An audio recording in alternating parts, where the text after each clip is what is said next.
A little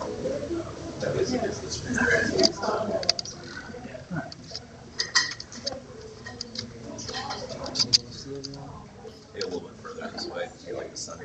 That's Are you good? just kind of, can you tilt down a little bit too? Tilt down. I don't think we tilt.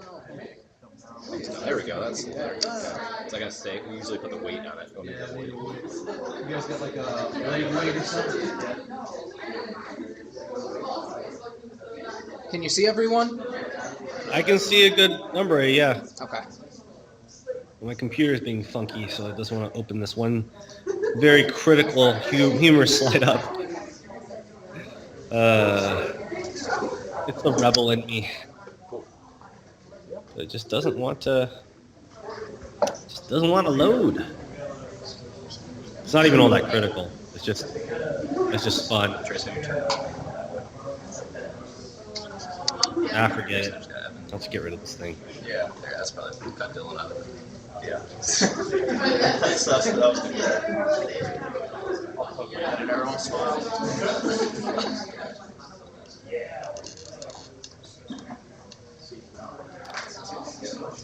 Okay, I'll close this. How you guys doing? Pretty good. So this is where a lot of the action happens. Nothing but Star Wars, of course. My jujitsu gi up there drying. It smells like smells like Gain in here right now because that thing's still drying. All fun. All right, are we good to get started? Yeah, you're good. Okay. Let me close this. Whoa! My computer decided to go crazy. Oh, that's perfect. Actually, now I get to show you guys this thing. All right. You'll have to kind of pardon kind of my quirkiness this afternoon, morning. For me, I'm fighting a cold, and this is like coffee number 3. So you're gonna get kind of this like loopy yet really wired up version of me. And let me go ahead and quit that out. So what I don't want today to be is this slide. Let me know if you can see this. You see that? So that's what I don't want.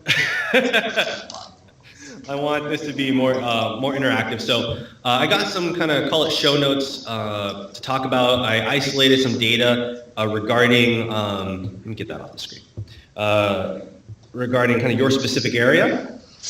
And from there, let's just kind of have a Q&A and just let it be like I'm there, but not. I'm kind of, well, I'll do one more thing. How many of you guys watch Big Bang Theory? A couple of you guys? All right. So like whenever I do these kind of talks, I think, like I feel like this right here. Probably already know where I'm going with this. Here we go. I feel kind of like this guy. If it will load for me. It may not. There it is. All right. If you stop sharing screen, and I'll share this one, kind of just gives you an example of my humor. But I feel like I'm kind of that.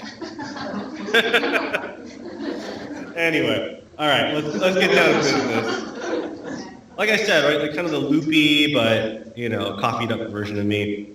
All righty, you can see me now again, right? Yep. Cool. All right, let's get going. So today we're talking about, I'll kind of look like you guys and down on my notes here. We'll talk about some salary negotiation stuff, some student loan questions, up to my part of personal finance, at which I'll kind of punt to like a CPA, and then some personal branding, professional branding, and then any kind of Q&A stuff that you want. This can be as long as you guys want it to be, up until about 1 p.m. my time, until my coffee runs out or my voice runs out, and from there, we'll just kind of keep going. So let's just go straight into this right here. I pulled out the average pay for Illinois as well as for Indiana, just because that was there. And let me just go ahead and share the screen on this one. You guys should see the Excel form right now. And what you should see right here is Illinois starting about $71,000 plus or minus $11,000, and that is crazy. And you guys don't need to write it down. I can actually send this all to you guys, like the whole shebang, the entire nation average stuff. For Illinois, it's actually a little higher, 78K, but look at that standard deviation, guys. Oh yeah, what is that? Let's do the math. Oh wow, like what happened? Right, it's a 30% difference, so you can possibly go up and down 30%. And I like to share this primarily because back to me, so you're not just looking at a spreadsheet here. All right, so I like to share these things because there's so much of our job market and of our career path that we just don't get to explore because there just isn't enough time. Right, like your professors, your instructors are trying to cram as much possible, set you up for success in your, in your coursework, through your rotations and everything. And I find that that's kind of like a common thread for a lot of industries. Is you're ready at entry level, but then you don't get to talk about some of the stuff that comprises the entry level experience, which is why I'm very privileged to be able to talk to you guys. And one of this is, pay, because we have debt, and how many of you guys have kind of heard this whole, you're a new grad, and so you take what I give you, essentially, in spirit? Maybe not as terse as that, but just from raising hands, I see a lot of nodding, but how many of you guys, like, this is what you're going to get, and you don't have any room to negotiate? What, is that an impression you've heard?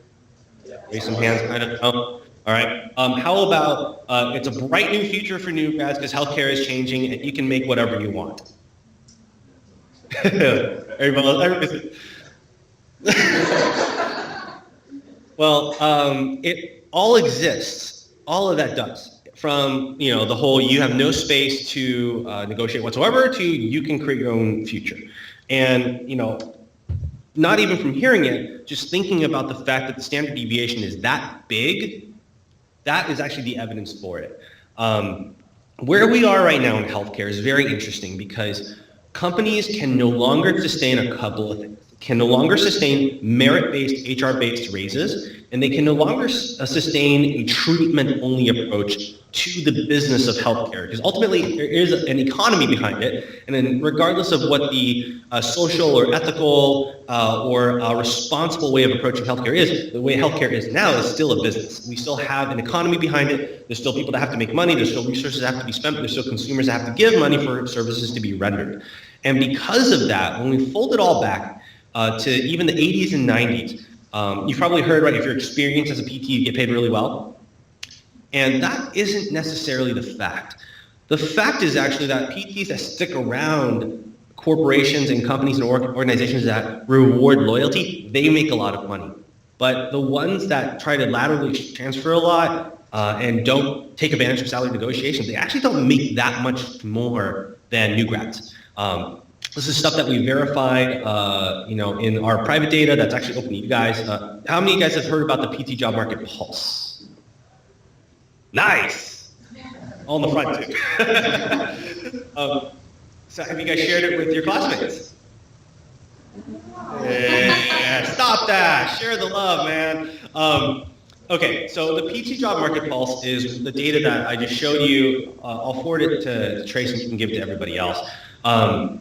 It is over 2,000 data points since June of last year. Open source data. People just share what their offers are and some, contingency factors. I personally trend them out just from like my engineering and MBA stuff to make sure there's no errors, and we cross-check that with stuff like LinkedIn, Glassdoor, Indeed, Monster, and then more importantly, the Bureau of Labor rather in their statistics.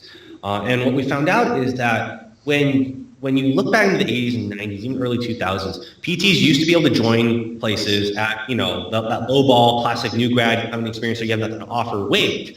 And over time, they would get 4, 5, 6, 7, even as high as 8% annual merit raises for a time because the supply back then was very low for PTs. The supply for nurses back then were also very, very low. And you were starting to see the early elements of the baby boomer healthcare crisis. And so companies were operating at a loss, just like, I need to get clinicians in. And so they would lowball them at first and say, look, if you stick around for a while, we'll give you a pension plan, we'll give you raises, we'll match your 401k, we'll give you everything in the world, and whipped cream and cherry on the top. You just have to stay. And when they stayed, they started making a lot of money. Back when I started, it was 09, 2010, early 2010. I was making $30 an hour, and I found out people that were in the business for about 15 years or so were making about $49.50 an hour. So they're making far more than I was just based on staying there, nothing else. And the problem is healthcare companies can't sustain it anymore because you can only go so high, right, just for loyalty, or you start to question, well, what value are you actually bringing? Are your, when you bill for CPT codes and you're billing for neuromuscular reeducation, are your outcomes that much better? Are your satisfaction scores, like an NPS score, Net Promoter Score, are your satisfaction scores that much better? Are you utilizing your resources well? Is your utilization ratios favorable to your third-party payers that are looking at your data year by year for contracts and renewals? And if they're not, then maybe that hourly pay rate isn't necessarily worth it, right? And maybe there needs to be factors. And that's actually how this whole thing started. Not to mention the fact that there's basically no transparent data out there for what new guys can get paid and what people can get paid in general. And so when we kind of went on this quest, we also realized that nobody seems to be negotiating salaries ever. And that's something that needs to begin. All of you guys, I actually want you to feel very comfortable, hopefully after this talk, about negotiating at least $1 more an hour, because every single dollar you ask for and land is $2,080 pre-tax that year and every subsequent year. So it's worth it. It's worth your time. $2,000 is a good chunk of money. So let's start with this. Outpatient. Who's in outpatient? Okay. Peds. Anybody in Peds or wanting to do Peds? Inpatient. SNF. Moneymakers right there. Home health. One back there, the real moneymaker back there. He's going, yeah, I know. That's what back there. Acute care, acute neuro rehab. Kind of interested, exploring. Okay, cool. The reason I ask is because every single setting has a different way that PTs make money for the business. Let's start with outpatient. I'll spin that down, then the other settings, and then how that reflects on you negotiating your salary. Sounds like a plan? So outpatient, the way you make money in outpatient as a clinician is you have a license and you're credentialed with Medicare, with insurance companies, and you bill, right, off of CPT codes for an eval, a treatment, Therax, manual therapy, neuromuscular reeducation, therapeutic activities, whatever you want to call it. And that gets sent to a third-party payer called Medicare, and then after some processing time, they send money back to you and reimburse you for the services given. On average, most treatments in the United States, if it's like a 30-minute treatment, that company will make 70, maybe 90 or plus dollars per treatment. Now, it's moving up a little bit and it's moving down in certain areas. We see reimbursement as low as $60 a treatment. We see as high as 150. Right? That's what's called the RPP. That's your revenue per patient, or your average adjusted revenue per patient account. Basically, for your 30 minutes of time, how much money are you making? And when you add all that up, write this number down, 3250. 3250 is the number of patient encounters the average outpatient physical therapist will make every single year. Okay? And that's assuming that you're doing 30-minute treatments on average, and you're one-to-one, and you're billing for these typical CPT codes, and your reimbursement's about that same. When you multiply 3250 by the average revenue per patient or average adjusted revenue per patient encounter, $80 per patient, that kind of thing, that tells you your overall gross contribution. So on the average, actually, you know what? I might have to look this up. Give me a second. On the average, most PTs will bring in at least $250,000 of receivable bills to your clinic, your department, your practice, anything. And that's a scary number to think about, because shout out some averages of, starting salaries. What have you heard in your region? 60. 60? 80? 70. 70? Okay, 68, pretty typical. Find this here. Your info pool. 1 second, here we go. You'll be the first to see this. And oh my, it's recorded. Right. About open source stuff. And start. You guys see that?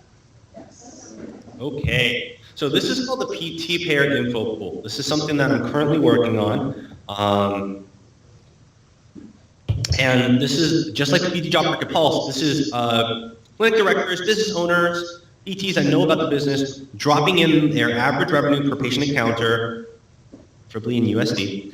And you can take a look. California, yeah, 75 per treatment, 60. This person's probably just wanting to see the data, so they're just clicking 0. I'll filter that out. South Carolina, 6, not too bad. Colorado here, this is probably for the entire course of care, and that's pretty typical.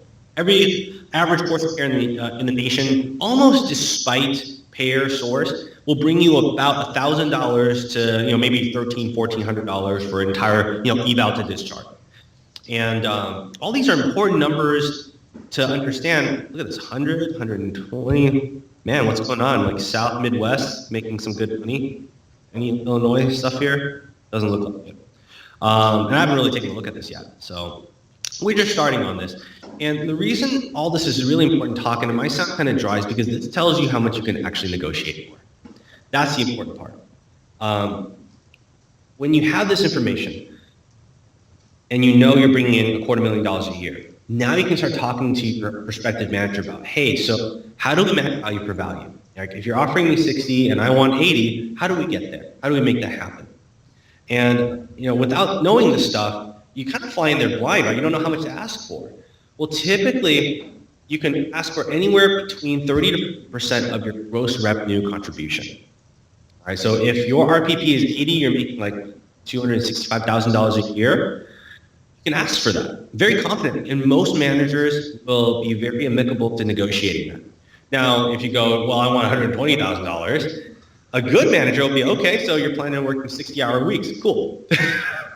And if that's the case, so be it. Some people will absolutely go for that. The key is every single salary negotiation has to have 3 elements. A unique value proposition job, a job that needs to be done in addition to whatever your normal duties are. Number 2, it needs to have a painkiller. You have to get rid of a headache for them. And number 3, you have to make an associated gain.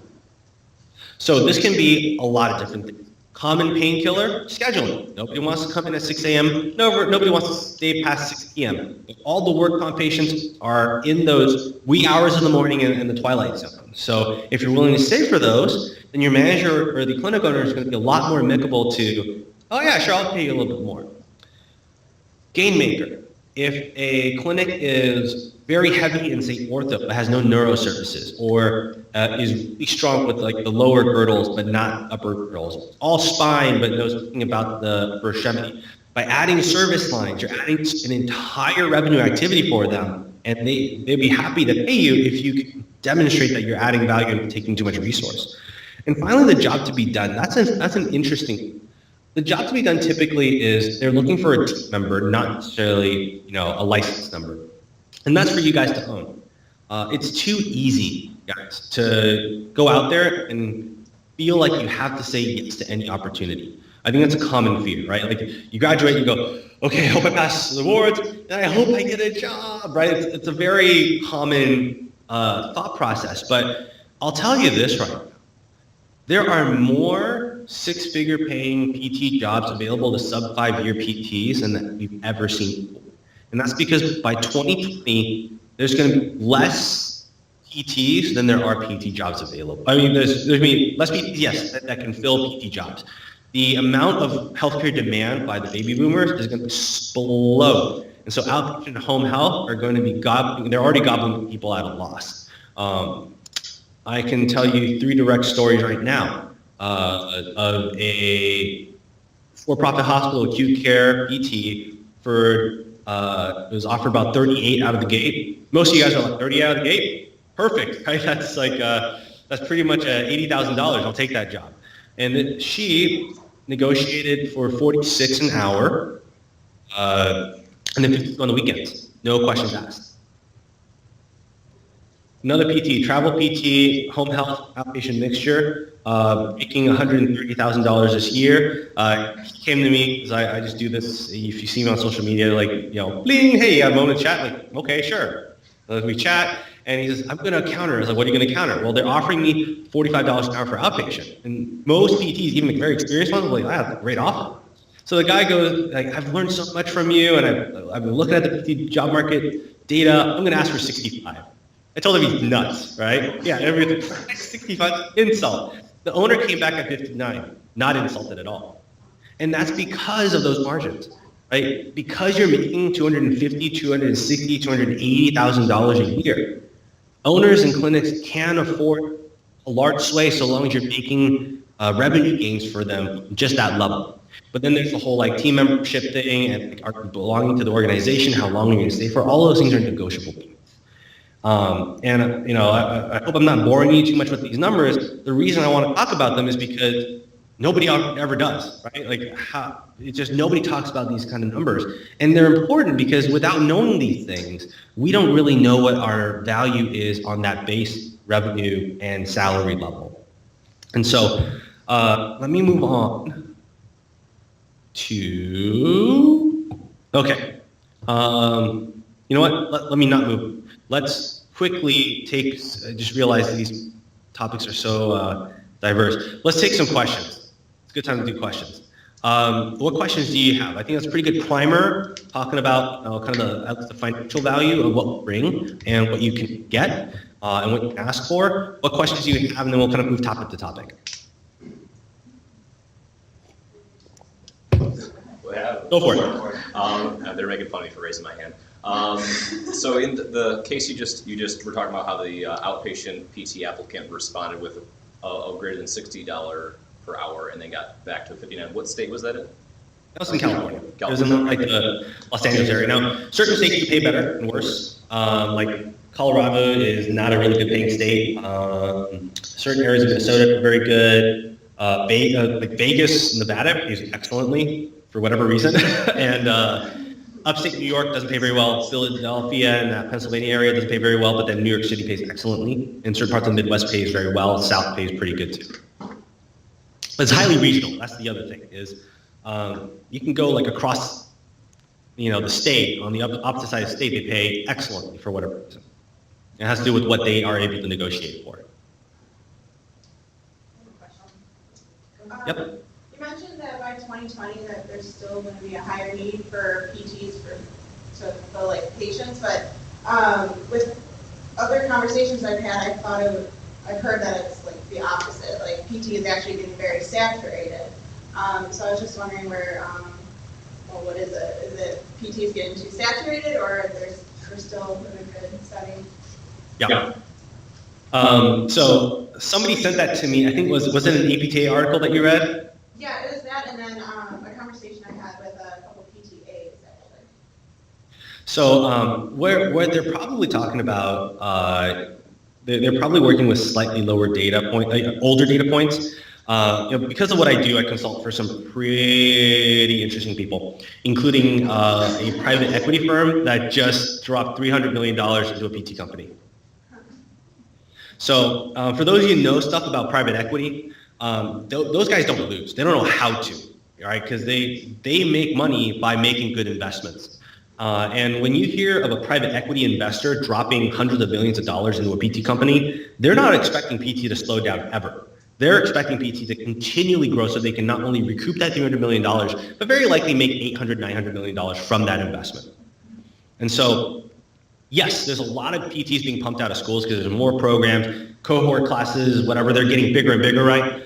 But the need for us, especially in home health, has never been bigger. And in certain styles of outpatient has never been bigger. In the SNF, that's kind of going down a little bit just because there's been so much fraud in the SNF world for so long that just places are getting closed down merely because they're being regulated. And you know they're actually being watched for their rug levels and their UV blend and making sure they're not milking the system more than they already are. So there was a little bit of a dip in trend, but then when you started taking a look at the fact that baby boomers don't want to stay in SNFs, that they want to be home, they want stuff to come to them, and they want to be able to go to high-end outpatient practices for their healthcare. That's where all the money is, so to speak, and it's quickly leaving that inpatient environment, which used to be where the moneymakers were. Now it's going to home health, to telehealth, telemedicine, or virtual health, and to the outpatient. And so that's where the point is flipped. There was a little bit of a dip, but from where I stand and the people I talk to, they're not expecting any slowdown anytime soon. What else we got? Kind of going back to like negotiating though, when you had, Mhm. you had the person, that went back with like, pretty high number, how do you know how much is too high? Like, I know you said like, oh, well, you talked to me, you said that's crazy, but like because you don't want to offend somebody also, so it's like, how do you know what's appropriate, I guess? So immediately, what's always appropriate is 5 to 10% from whatever they told you. And that's because the first level promotion, and typically that's actually the clinic director or your clinic supervisor, they only get that much more, but they get steady hours and they're paid typically by salary versus hourly. And so you can always ask 5 to 10% without worrying that it's going to offend anybody. If you're savvy to doing the math and if you do the research, there's kind of this like supply and demand curve if you do a lot of the math. And what happens is there's this curve over here that tells you how much you can ask for versus how much people are willing to settle for. When you make that magic X, that's kind of as much as you can comfortably ask for without worrying that you'll offend somebody or sound completely outlandish. Where that typically exists in outpatient is right now, and it's all over the nation. I've heard a lot of this, like $60,000 is kind of where PTs need to start. I've even heard like 55. I actually had this new grad at the verge of tears call me the other month ago, like it was pre-CSM. He's like, I don't know what I'm going to do about this. I can't afford $55,000 a year. Like that's like median US pay. Like I can't do that. And so we broke it down and we realized that that wasn't really a serious offer. And most of the time, the first offer isn't. The first offer is typically a testing ground to what you're comfortable with. And it's their responsibility to the business unit to make as much money as possible, right? And so they're going to give you a low ball to start with. How you respond is what's going to determine where the rest of that conversation goes. One of my colleagues, I told her, you have to ask. And she was like, no, I can't ask. It feels so weird to negotiate anything, like we're clinicians, we're not salespeople. Like, what do we do? And I said, just ask, ask for quote, wiggle room. And so on her most recent interview, she landed the job. She was offered, I think it was like in the mid 30s. And she said, is there any wiggle room? And the manager countered himself. Like he kind of scoffed at his own offer. He goes, oh yeah, no, it's okay. Let's do 39. And I was like, come on, like that was a joke offer. So why do you have to realize that stuff. The other number that you can comfortably ask for is up to 40% of collection. So if you're bringing in, like $260,000 a year gross revenue after insurance adjustments to an outpatient clinic, you can ask for 40% of that fairly comfortably because that's typically the total value that most companies are willing to offer at certain scales. Larger companies will offer less because they have better contracts, right? They'll offer 30%, which might be equivalent to 40% for a smaller company with a smaller contract. But that 30 to 40% collections of gross revenue is very reasonable. And honestly, I wouldn't go anywhere less than 25. And I wouldn't really ask for more than 45% to 50% unless you were in a leadership position where you're managing other clinicians and support staff.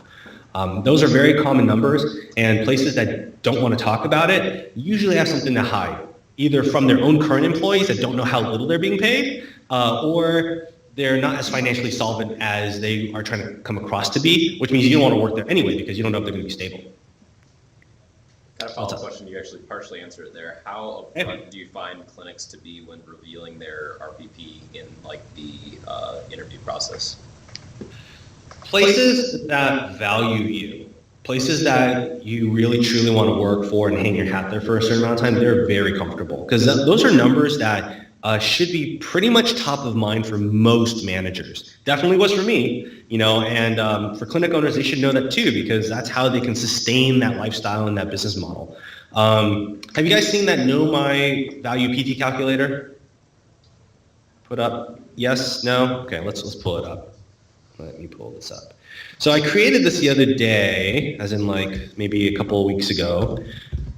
Number of DPT. Only because people kept asking me. I got some grins in the front. They're like, oh man, here it comes. All right, let me get this thing going. Can you see that screen? All right. So if you go to updocmedia.com/know my value PT, I created a calculator based off of this stuff. So all you have to do is enter your RPP. Let's call it like $80. And let's say you see 13 patients a day. It's pretty typical. Then all of a sudden you have your annual equivalent revenue generation, the number of patient encounters you'll see annually, and if you're paid at 40% collections, that's what you would get paid, and this would be your hourly equivalent. All right. And Trace, I'll email this to you. And share it to the group. So it's a pretty simple formula. I mean, like, business isn't as complicated as I think people want it to be or think it is. It's pretty arithmetic-like. It's just, like if you're making money, you're making money. If you're not, you're not. And, you get a certain cut of it. This calculator is a very easy tool. It's oversimplified, admittedly, but it's a starting point for conversations, right?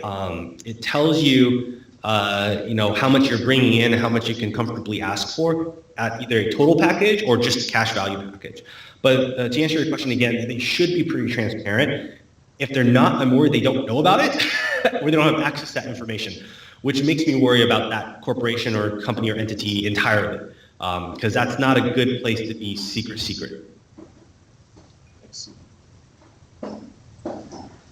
What is the leverage that we have as a new grad? So like say your very first job interview, because I know you said it was like someone who was less than 5 years, which is still like a new grad PT, but as our first job interview, what is kind of our leverage there? A lot, and a lot more than you think it is. I just gave a talk at Radford University in Roanoke, Virginia, and one of the PTs that attended that CEU is 15 years out.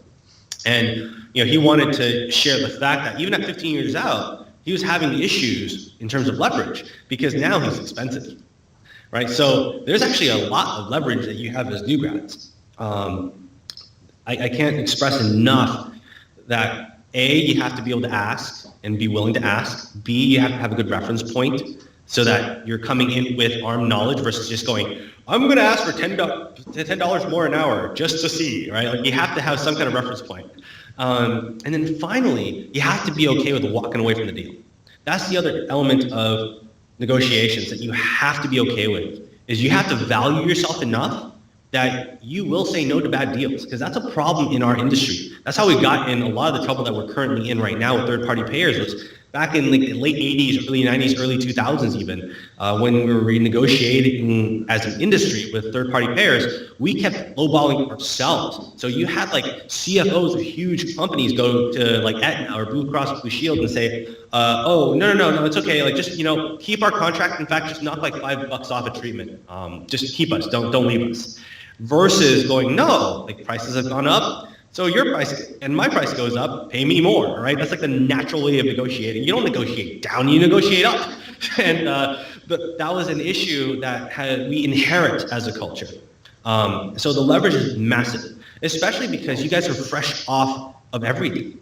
So say now a patient place that hasn't updated their practice, you bring all that. If you have athletic training or personal training or strength and conditioning backgrounds, you can bring together entire programs that are open to the public. Most of you guys probably use social media, which means you're already leagues ahead of their physician marketing. A lot of companies are firing their entire physician marketing teams because that's not working anymore, right? Because people are adapting to an actual healthcare market and they're Googling and they're Facebooking and they're Yelping and they're looking at all sorts of different ways to research where they actually want to go to receive their care for physical therapy. So the amount of leverage is absolutely insane. And it also has to do with how you brand yourself and how you present yourself across that negotiations table, right? If you come across as Oliver, right? Please tell me I have mole. Then that's a problem because they're going to treat you that way. But if you come across confidently as a colleague and you can again talk about the job you're doing, the pain you're killing, and the gain you're making, that leverage is massive. And It can be whatever you want it to be. I guess to piggyback off of Trace's comment or question, I've accepted an educational grant through a hospital that I work at, where they're giving me some tuition assistance for a 5-year commitment. What are your thoughts on how that affects my negotiation capabilities? So when it comes to like money on the side, let's just kind of call it that, right? Like salary negotiate for CEUs or for student loans, that commitment piece is always there typically because they want to hold you to it, right? They don't want to dump a bunch of cash on you and you leave. So you have to be cautious on what the terms are. And in terms of what you can then further negotiate, typically you can negotiate more on that end. You know, like, hey, I got pretty outstanding loans and I do want to commit here, but I need more help on this loan side. It's fine if you don't pay me straight out the gate, but if you can pay me, you know, out the back end, that I can kind of survive off of a better lifestyle, I'll be very happy to commit. And then, you know, they're more willing to talk about that. Sign-on bonuses are something else that you can talk about. Early matching for 401ks, that's another way that you can do it, because if they don't have to pay you directly out of payroll immediately, it makes their cash flow statements look better. And on a management and accounting level, that's easier to swallow when your direct manager pitches that to their director or to the CFO or whatever that might be, because then their bottom line looks healthier, and then the CFO doesn't, you know, rake them over the coals. So you can always negotiate on that side. Just be cautious on what you're signing up for, because some places will sign you up for some really weird loyalty and like conflict of interest type, non-compete clauses that sticks with you for quite some time. So you just have to be watchful for that.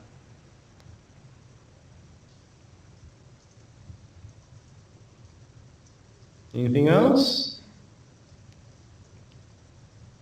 It's kind of crazy to think, right? You have a little bit more leverage than you thought you did. You know, making 80, like the first new grad I hired as a corporate manager, I paid him $40 an hour out of the gate. No questions asked. Now here's the fun part. If he did ask for more, I would have advocated for more to my boss to approve.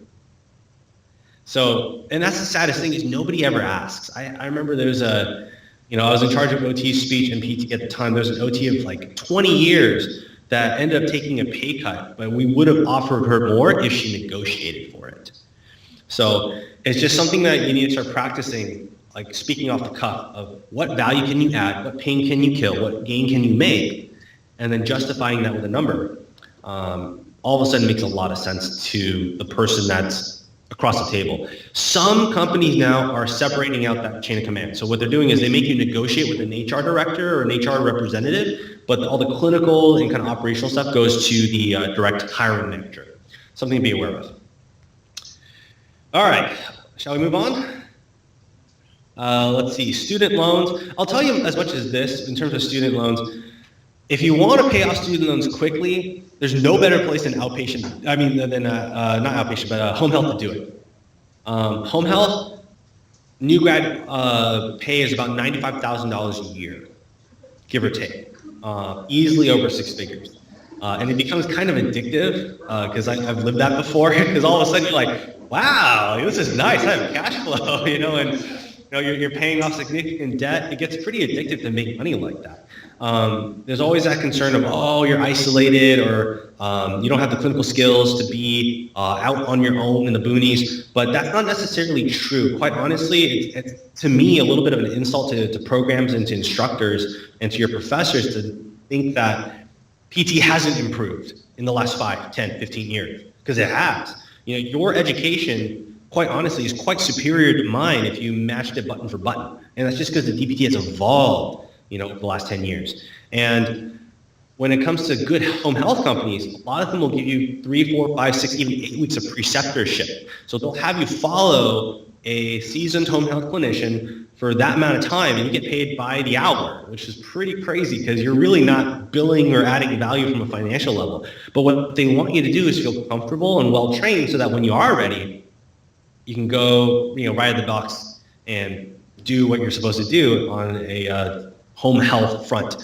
That's a great place to do it. In terms of strategies, typically you want to pay off the higher percentage interest stuff first, deal with the lower percent stuff later. That way you pay off the principal and you're not hanging low on the fact that you're not paying anything off and you're just paying interest. There's a couple other strategies out there, but a lot of that too, you want to sync with wealth building, because it's never too early to do some wealth building in the investments. That's actually how I helped launch up Doc Media. Was I took out a retirement fund that was able to fund kind of the early parts of building this company out. And so for those of you that are looking at like acute care and some larger corporations, it's not a bad idea if you can handle the cash flow being lowered early on to max out your retirement matching at something like a Roth 401 or just directly into a Roth IRA, because that's just it's a nice thing to do early on. You're you don't have to worry about your taxable income being too high. The rest of that, you're probably better talking to like a CPA or like a certified financial planner. Questions about that at all? So kind of, Please. you mentioned about home health being like kind of almost addictive by the amount of money you can make on that. I've heard of a couple PTs that I've worked with before who do, for example, like inpatient throughout the week, and then weekends they'll work like a home health on a Saturday and or a Sunday. What are your thoughts on that? It's a great financial model. That's been happening more and more because, it's no secret if you want to make money in rehab therapies, you work for SNFs and you work for home health companies. They pay the best because they have the most advantageous scale of revenue activities. Like maybe $1,200, $1,300 per course of care per patient for outpatient gets scaled up to like $5,000, $10,000, $15,000 per course of care for SNF and home health. So because of that scale difference, these companies can afford to pay you more. It's just math. And a lot of inpatient rehab places will only promise you 30 or 32 hours as a full-time equivalent because the schedule can waiver a whole bunch. And for home health, they're always in need of people because every hospital, for whatever reason, discharges everybody on a Friday afternoon, late at night, when nobody can go there, right? So Saturday evals and starts of care for home health and for SNFs are usually overbooked. They don't know what to do because the demand is so high. And so these agencies are fighting over clinicians to make that first start of care, because then that patient is theirs for the remainder of the course of care. It's a great model. It also mixes up your clinical week, because you're not just doing one thing. And again, it's from a financial perspective and just from like a lifestyle perspective, it's a little bit addictive to get paid pretty well out of the gate. Kind of going off that, when you're speaking to, let's say you are working in acute, I've heard that sometimes they have like regulations on if you can or cannot work outside of the company. Mm-hmm. So certain companies will make you sign a non-compete clause, and that is the restriction you're talking about. Some of that is enforceable, some of it isn't. It's still your name on the paper, and so you should honor that. It really just depends on how comfortable you are with those things and what they consider competition. And that's a very good point to talk very openly with your manager about, or your hiring manager. Like, what does this non-compete actually mean? Right? Because until it's spelled out, like if it's a certain amount of time or a certain distance of miles, it's very difficult to actually express that. If you have entrepreneurial intentions, it's good to actually have a lawyer take a look at that, because certain companies will go after you if you say invented the next best, front wheel walker, because of some idea that you had in the hospital. The hospital will try to claim that, and so you're going to want to be able to protect yourself, for that invention, because you invented it, so it should be yours.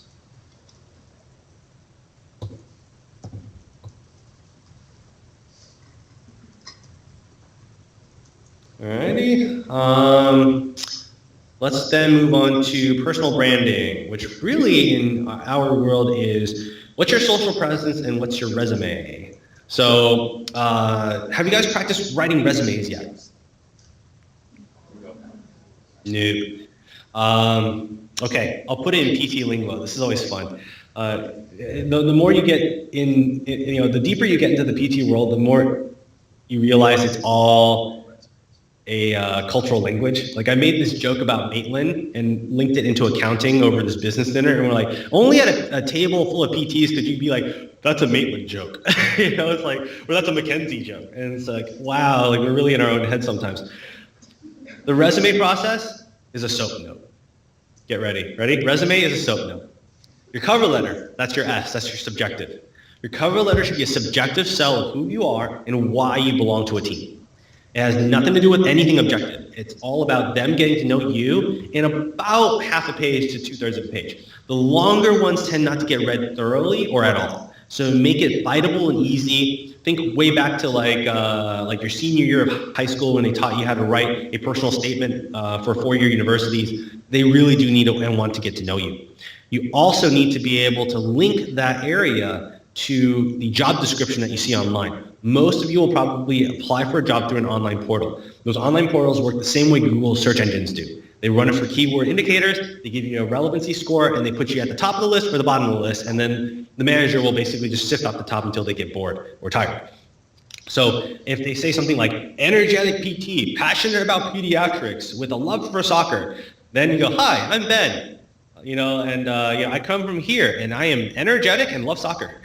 And as canned as that might sound, the thing is, you have to do that, otherwise you won't go up to the top of that list when managers sift through like 500 different resumes and cover letters. So S, subjective, cover letter, nothing objective in there. It's all about your personality. O, objective. That is your resume. 1 to 2 pages max. I prefer 1, but that's just how I do. Usually private practices that are more small business oriented will like the 2 pages because they really want to see some more depth in there. And that has everything to do with the objective matching of the job description to you and your qualifications.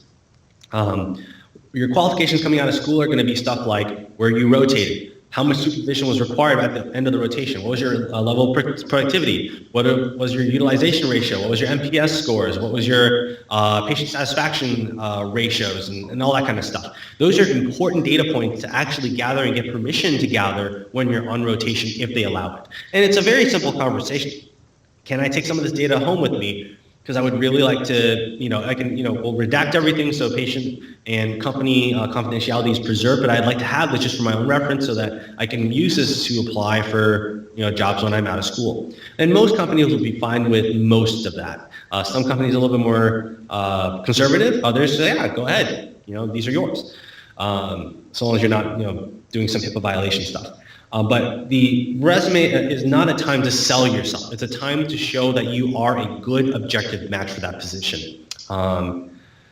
Some critical things are going to be stuff like, what type of patient populations you've dealt with. Don't just assume that because you're at a hospital, they know it's acute care. Kind of list out some things like you did ICU, you did wound care, you did this, you did that, you helped with differential diagnosis in the emergency department, that kind of stuff. You don't necessarily have to put in everything you've ever done. So if you had a career before PT, you can just lightly list it, but it's not absolutely critical straight out of school. References, a lot of people are going to this whole references upon request, and that's totally fine to save some space because a lot of these job portals will have a separate section for you to input references and their actual contact information. And some of them are so smart now that they just have you upload your LinkedIn profile. Speaking of which, who has LinkedIn? Get on there. It's important. Finally, and last 2, assessment plan. Assessment, that is your curriculum vitae or your CV. That's a little bit more academic facing, but more and more companies are asking for it. That is literally a laundry list of everything you've ever done and your assessment on your objective performance. So it is another time to brag lightly on everything you've ever done. Some places want it, others don't care. Others will offer it as a place you can upload it or cut and paste it. But I'll tell you this, when it matters, it absolutely does. The way I reached the 6-figure ceiling was with the CV. I attached it, I applied, I sat down with the executive director and she read all 8 pages of it and said, wow, I've never seen anything this detailed. What do you think about this number? And I got the number back and, first thing I did was like, can I think about it? And I went home and thought about it. Because, it's one of those things and you have to kind of, it's a really cool feeling to have when you think wow, I'm valued like that, just at least on the salary point. But I tried to do, I have a terrible poker face. I was like, can I talk about it with my wife? Think about it, sleep on it? I ultimately said yes. But that's how that happened. So when CVs matter, they really matter. And then the plan is for you to get an offer, discern if you want it or not, because you don't necessarily want every place you interview for to give you an offer, because they're not necessarily the best match for you. What else do I have to say about that? Let me wait for that siren to pass. Can you hear that? Yeah, I live right next to a police station, a fire station, and like 3 hospitals.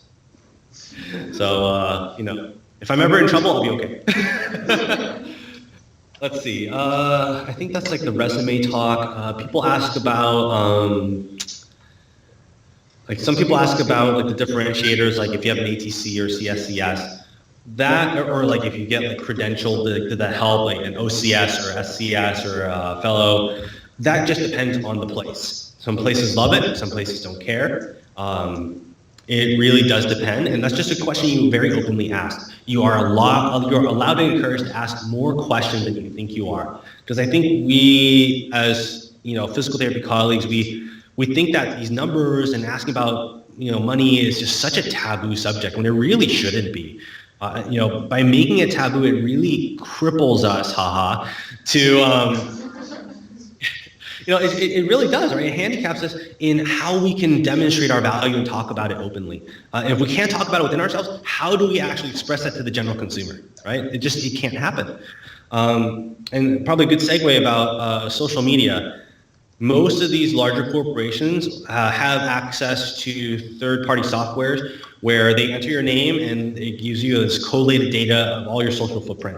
So if you are in a habit of posting interesting Instagram photos, it'd be a good time to take them down.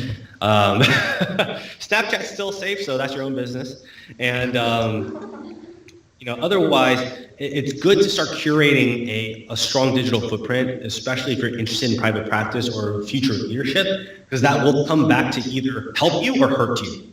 All the usual things: be nice on social media, don't do anything on social media that you wouldn't do in person. Try not to be politically belligerent, and and it's a good thing to be positive. It's a lot easier to destroy stuff than to build things up. And so if you demonstrate an attitude of building things up, that does get translated across the interview, even across emails, the way you park for your interview. And speaking of which, during interviews, really they're there to answer 2 questions.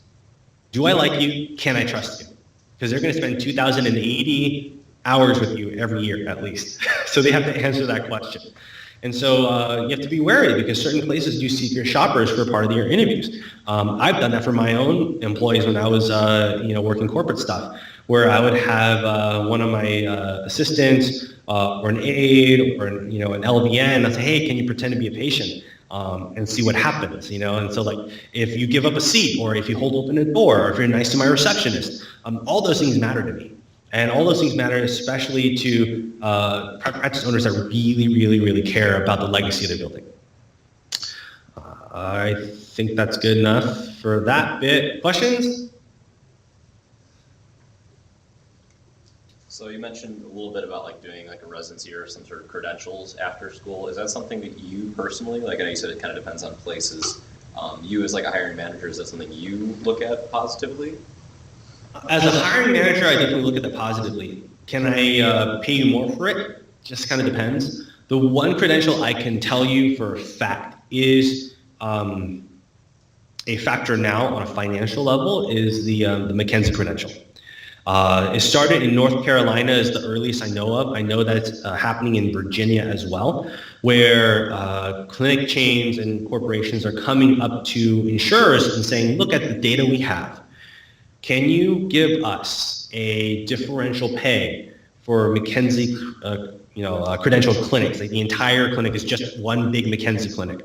And most of these insurers are more than happy to do so. And so they can pay you $15, $20, $30 more per treatment, which means that the clinicians can be paid more as well. And so everybody wins. And that's the one that I can think of on an economic level that does matter in that facet. And again, it depends on the culture of the place. Like certain SNFs, they don't care that you have GCS, or they don't care that you're credentialed in this or that. Certain home health companies absolutely care that you're a credentialed vestibular PT. Certain hospitals absolutely want you to have your CCS because that matters. That means that you're adding to their brand, gives them more clout when they talk to the intensivist and the chief nursing officer and to the COO, and when they have to get into the little micro battles of who's actually in charge of mobility in the ICU, the PT. who has has a CCS and all that stuff. That matters. So kind of follow-up question, if someone was to do some sort of residency, that's something you would recommend a new grad to do immediately or to wait a couple of years? The answer is as tactfully as I can. Currently, most residencies are not a good personal finance decision. Same with an MBA, and I have one, all right? But I speak very highly of an MBA, and I speak very highly of residencies and people that get their board certified credentials. That's an example of something that needs to be valuable to you first before it becomes valuable to someone else. So you need to pursue that, or if you're thinking about pursuing it, you have to pursue it because you want it as part of your life, as part of who you are. You can't pursue it as, okay, this is a good investment of my time and my money. No, that's not going to work out very well. Like anybody will tell you, if you have an MBA, it doesn't promise you anything. It just gives you a platform to stand on when you're talking business, when you're talking corporate America, then you have something to talk about. But in and of itself, it doesn't mean anything. For a residency, it just means that you get a very accelerated clinical skills path in that first year, right? You get paid a little less, actually a lot less, but there are residencies that are changing that model because traditionally residency was a way to kind of do a 1 year in-house training, in-house interview to see if something is worth staying and investing to give them their fellowship status and all that kind of stuff. But not many millennial new grads can afford that. And so more and more residencies are actually paying for your residency and giving you full-time equivalents because they want to retain your talent. And so, again, it really, residency, I think, is good for our industry, but there isn't a widespread financial incentive or of return to residents as of yet. What you do with that, maybe it does, because you might feel so confident after your residency and you have your OCS, that I'm just going to start opening up my practice right now, I'm ready. Right? And if that's the case, and I know new grads like that, then more power to you. Again, that was important to them, for them to do it for their intrinsic value versus their extrinsic. Thank you. Yep.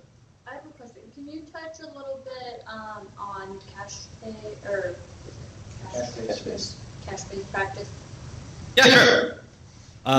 Cash pay has been around for a long, long time. And it's just something that we haven't really explored in vogue for the PT world until recently because of the healthcare market.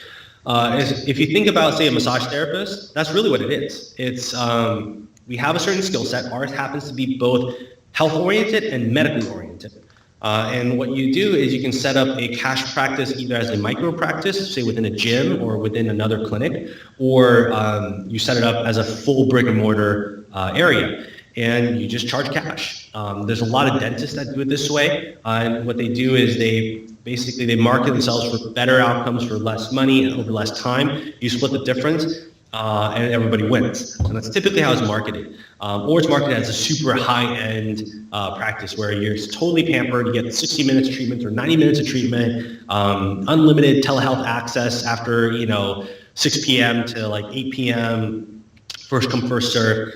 And some practices will help with out-network paperwork where they will, they'll print out things so that your customers can go to their insurers at their PPOs and say, hey, look, I need some of this back because that's our agreement. Others won't, and it's really up to you how you want to do that. We're actually in the process of opening up one of those type of practices in Maryland right now. It's just going to be cash, and we're not even going to help with the out-of-network stuff.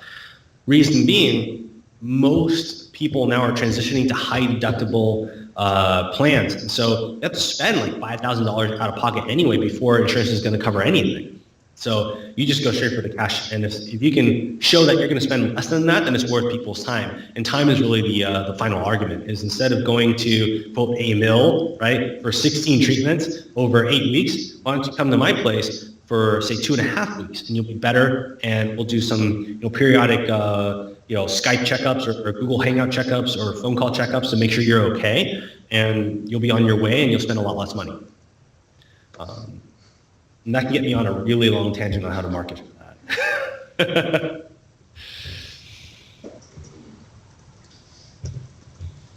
What else do we got? Another quick question. Going back to the residencies, how willing are other companies to help pay for that? If you're applying for a job and you're you try to negotiate salaries and you want to deal with the fact that I want to do a residency, I want to do this McKenzie course, how willing are most companies, to give you money to help pay for that? The ones that are looking to retain talent now for the future are very willing to talk about it, especially if you're willing to take a little bit of a pay cut up front so that they can account for it in a different level of expense because it looks better for their profit line. So, like you can go into that salary negotiation situation going, hey, look, like I really appreciate the offer and I really would like to work here. One of my passion points is I really want to develop myself, grow into my profession, grow into my organization, grow into this team under your leadership. What are your thoughts instead of a direct monetary compensation? What are your thoughts on elevating my allowance for CEUs or for a residency or getting my Cert MDT or getting my SFMA or getting NDT certified, whatever? And that conversation usually goes pretty smoothly. Oh, okay, sure. Well, let me see what I can do, because that's kind of a blank check situation because they expense that differently than a direct payroll response. The companies that really want talent, that are that dedicated, will gobble you right up. The ones that could care less because they just want you to bill and make money, they'll shrug it off like it's not important ever.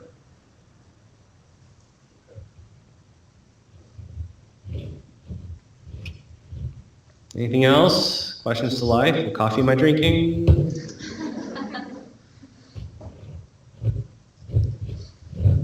I mean, ultimately, guys, this is probably one of the more popular talks that I give is understanding your value and the economics behind healthcare and physical therapy.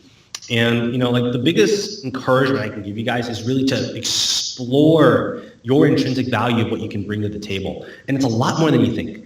There's this idea in PT, and I don't know where it came from because nobody knows where it comes from. They ask you, how long before you can open your practice? How long before you can go into leadership? How long before you can move up to the next non-entry level?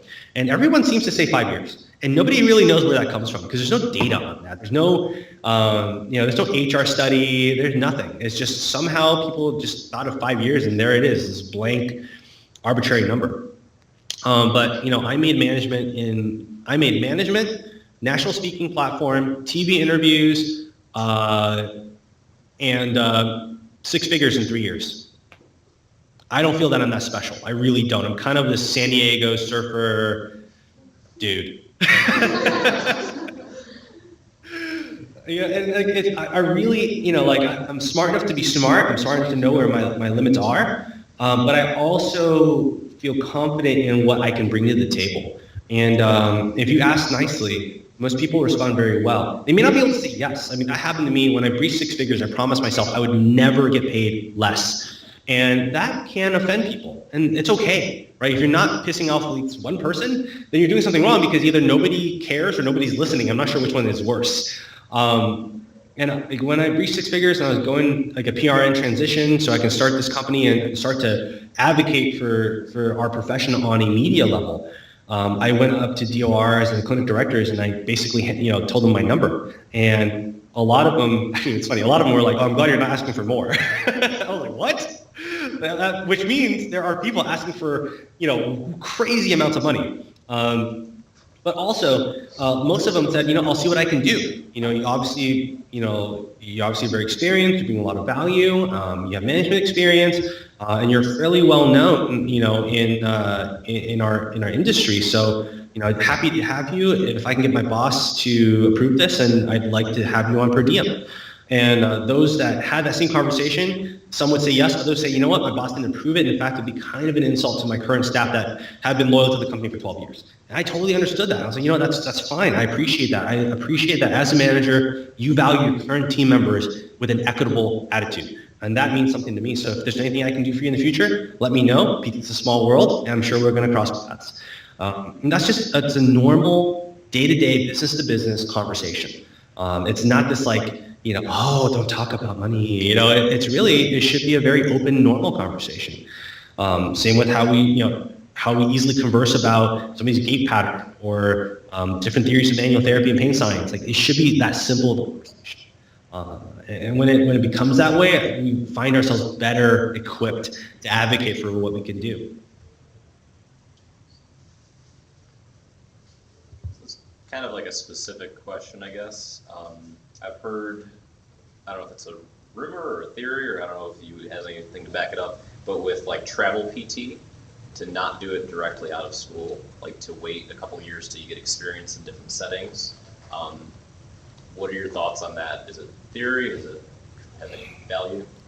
I think the original theory was that travel PT, kind of like home health, you're isolated, you don't have any clinical mentors, and you can easily burn out or don't know what you're doing or hurt people or whatever, right?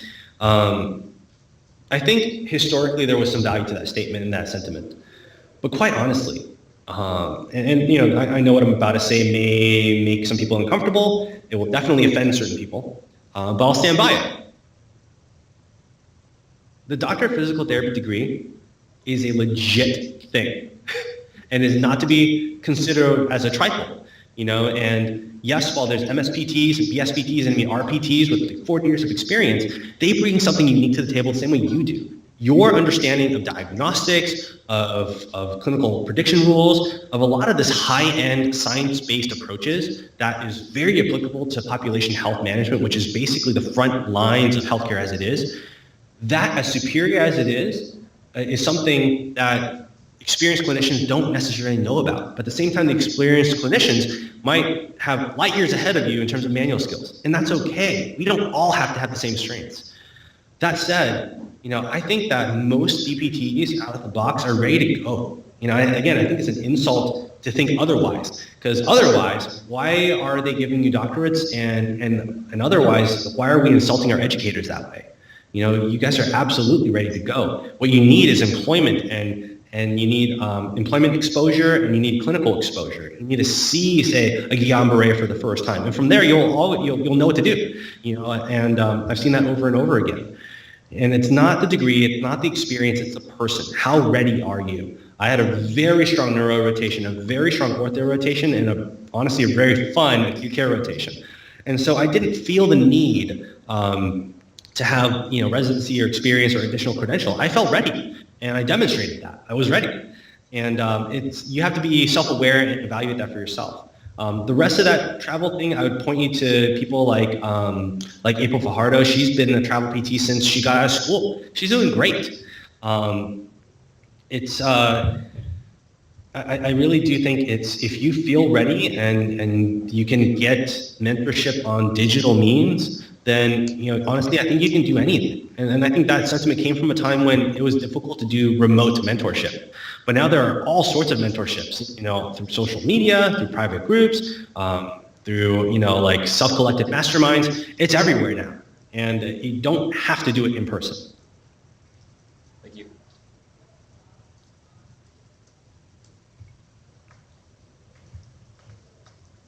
All right, anything else?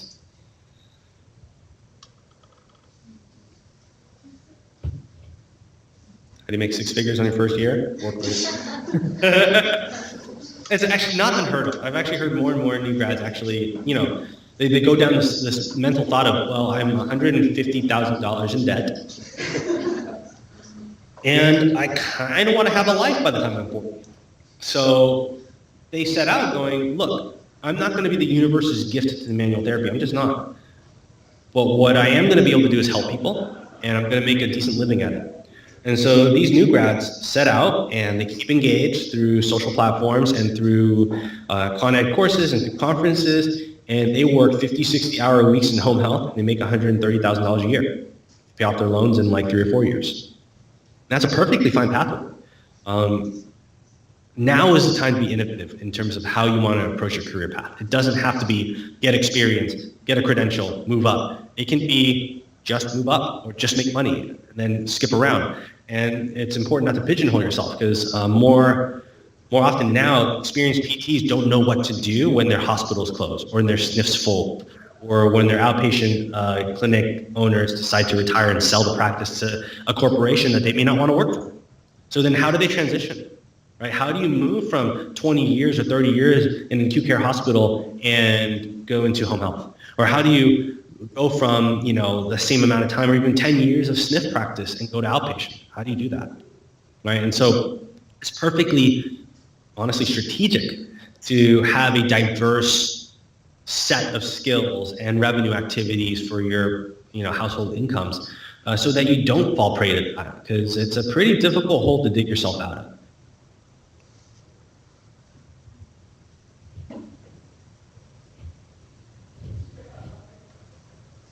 So if you get hired by an acute care setting that wants you to work for 40 hours a week, and then you work for them for 10 years, what should you have been doing in that 10 years to stay fresh on outpatient? Do PRN on Saturdays, or? You can do PRN on Saturdays. You can open up your own micro practice. You can do what I did, and again, I'm a little weird, but that's just who I am. I opened up a public kettlebell program through my hospital. So, I went to my manager, I went to the wellness manager, and I said, hey, look, my capstone got elevated to a thesis because my partner didn't want to do it. And so I had to do more, I was like, capstone or thesis, and I'm just going to do a thesis. And so I published on kettlebell exercise. And with my first year out, I spoke on it on a national platform. I went to the ACSM and presented my work. And I approached these two managers saying, hey, what do you think about a twice a week kettlebell program after work? I'm happy to stay later. I'm happy to come in later. That way nobody gets charged overtime. And let's see what happens with this thing. It's only good for everybody. 2 departments win. And we might make some money for the hospital. So we did that. And at the end of the first year and through the second year, we were twice nominated in Best in San Diego. So, and that was a way for me to be able to keep on, like the whole acute care thing, all the way to high functioning, kind of like CrossFit mindset. But fun part was most of the customers or people that came in for the class were females 55 and older. And so I had to readapt my thinking to, okay, we're not going to make these gals, swing 100-pound bells, but we have to make this work for them. And I discovered all sorts of cool things just from my own clinical development pathway on how I can analyze movement for this different population. We even had a gal that was 79 doing Turkish get-ups. It was amazing. Okay, so it's up to you how you want to do it, but I can guarantee you this, that if you feel trapped, it's probably because you haven't given yourself permission to broaden your mind beyond the 9-to-5 mindset. Orthopedic surgeons, accountants, lawyers, like none of these guys work 9 to 5, right? They work far more expansive hours. That's why they're also known to be that much more financially successful, but also more publicly successful, in the public eye. I think, as we make that shift, because more and more millennials are, it's not just a job, it's a calling to what we do with our lives. And when we make it that's when it can go to the next level.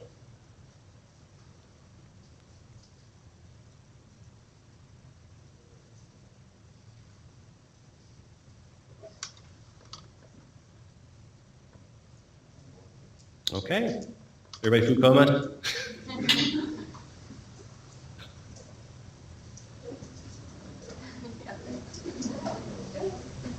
All right, you don't have anything else to cover on your end?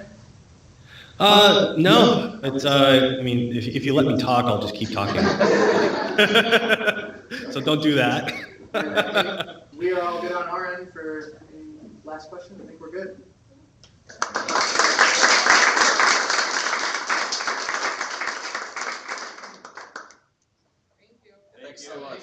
Thank you guys. Trace, I'll send you some stuff.